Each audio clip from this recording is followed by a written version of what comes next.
Assalamualaikum warahmatullahi wabarakatuh. Shalom, Om Swastiastu, Namo Buddhaya, salam kebajikan. Apa kabar ibu dan teman-temanku sekalian? Semoga selalu dalam lindungan Tuhan Yang Maha Esa.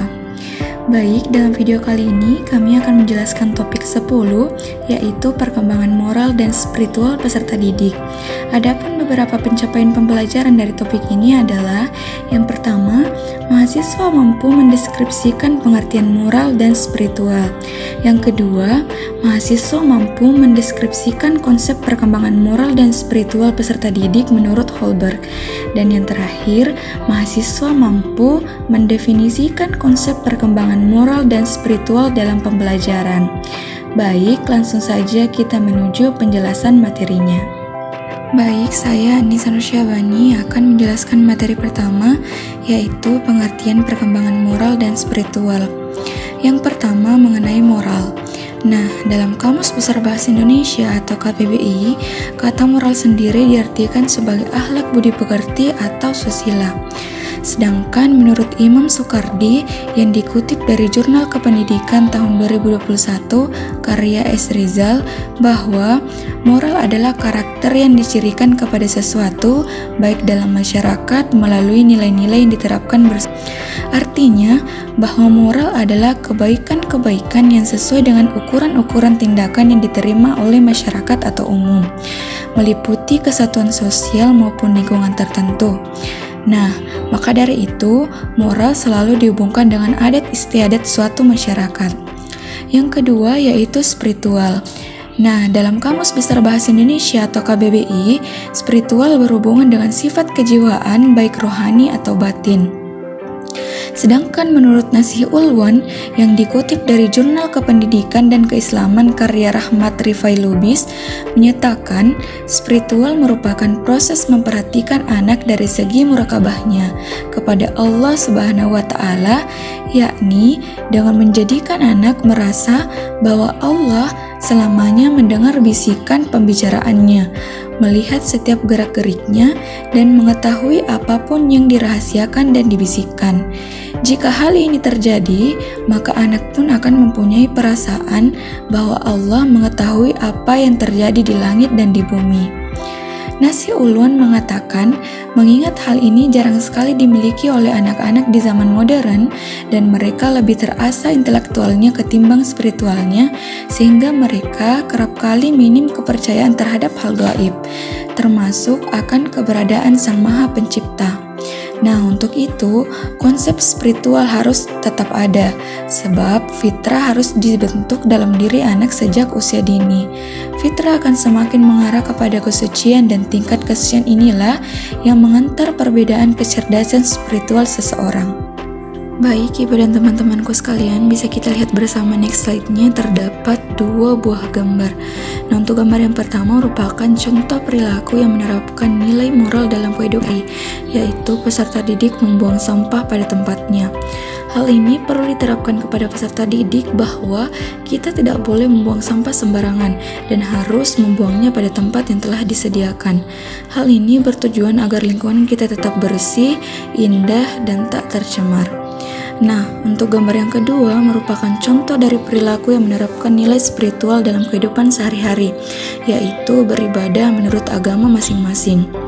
Hal ini perlu diterapkan juga kepada peserta didik bahwa ibadah adalah sarana untuk mendekatkan diri kepada Tuhan Yang Maha Esa. Tidak hanya itu, konsep spiritual juga ada dalam sila pertama Pancasila yang berbunyi ketuhanan Yang Maha Esa. Maka dari itu, orang tualah yang mengambil alih peran ini, ibarat supir yang memegang setir mobil hingga selamat sampai ke tempat tujuan. Saya Umi Muslimah Saada akan menjelaskan materi yang keempat mengenai konsep perkembangan moral dan spiritual peserta didik menurut Holberg. Dikutip dari Jurnal Sahra, Research and Talk Elementary School of Islam, jurnal karya Suparno yang terbit pada tahun 2020 mengenai konsep penguatan nilai moral anak menurut Kolberg. Dalam jurnal ini, Lawrence Kohlberg yang akrab disapa Kolberg menjelaskan tahapan perkembangan moral sebagai ukuran dari tinggi rendahnya moral seseorang berdasarkan perkembangan penalaran moralnya. Teori ini berpandangan bahwa penalaran moral merupakan dasar dari perilaku etis yang mempunyai 6 tahapan perkembangan, di mana perkembangan ini dapat teridentifikasi. Ia mengikuti perkembangan dari keputusan moral seiring pertambahan usia yang semua diteliti Piaget logika dan moralitas perkembangan melalui tahapan-tahapan konstruktif. Pandangan tersebut diperluas kembali oleh Kolber dalam menentukan bahwa proses perkembangan moral pada prinsipnya berhubungan dengan keadilan dan perkembangannya berlanjut selama kehidupan. Kolber menggunakan cerita tentang dilema moral dalam penelitiannya. Selain Lawrence Kolber menekan bahwa perkembangan moral didasarkan terutama pada penalaran moral dan perkembangan secara bertahap.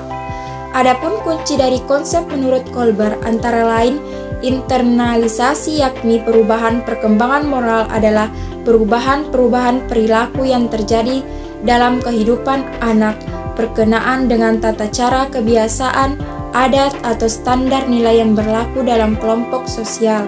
Saya Andi Soyo Pardiansa akan menjelaskan materi yang ketiga mengenai konsep perkembangan moral dan spiritual dalam pembelajaran, dikutip dari buku Makfirah City yang diterbitkan pada tahun 2020 yang dengan judul buku Perkembangan Moral dan Spiritual Anak Usia Dini. Yang pertama, konsep perkembangan moral dan spiritual dalam pembelajaran anak berpusat pada sikap pengetahuan dan aspek kognitifnya. Artinya perkembangan moral dan spiritual akan dipahami seiring berjalannya waktu, sehingga pola asuh yang baik akan mengantarkan anak pada pendidikan karakter yang menghasilkan nilai sosial, emosional, etika, maupun moral. Tidak hanya itu, mengenalkan sesuatu pada masa anak menginjak usia golden akan mengoptimalkan perkembangan anak di segala aspek, karena di masa usia tersebut akan mengalami kepekaan yang sangat tinggi dan logis. Yang kedua, anak mempunyai karakter yang beragam. Nah, untuk itu orang tua harus memiliki metode yang bermacam-macam dengan melatih keterampilan sosial dan spiritual. Artinya orang tua berperan penting dalam mengenali anak dengan jenis apapun sejak usia dini. Tetapi jangan pernah menuntut anak untuk bisa melakukan segala sesuatu pada usia tersebut, karena anak mempunyai batasan di setiap masanya. Nah, poin yang terakhir yaitu kegagalan yang dapat terjadi pada pembentukan sikap moral dan keterampilan sosial, yaitu emosional yang tidak efektif dan bertampak pada perilaku kekerasan dan pemaksaan kehendak. Artinya, perkembangan moral yang paling utama diterapkan dalam diri anak yaitu melalui ajaran agama yang dianut keluarga tersebut. Dalam aspek spiritual, Islam merupakan agama yang humanis karena dalam ajarannya tidak memaksakan kehendak setiap makhluk ciptaan Allah Subhanahu wa Ta'ala, dan sebagai makhluk ciptaan Allah harus memperhatikan sisi-sisi lemahnya manusia. Maka dari itu Islam mengajarkan anak tidak boleh dituntut dalam sesuatu sebelum usianya mencukupi. Baik Ibu dan teman-temanku sekalian, itu saja yang dapat kami sampaikan. Di sini bukan maksud kami mengajarkan, tetapi hanya ingin sharing informasi saja. Besar harapan presentasi ini dapat bermanfaat bagi semuanya. Jika ada kesalahan mohon dimaafkan, karena sejatinya manusia tidak pernah luput dari kesalahan. Hati hampa tanpa kekasih. Cukup sekian dan terima kasih. Wassalamualaikum warahmatullahi wabarakatuh.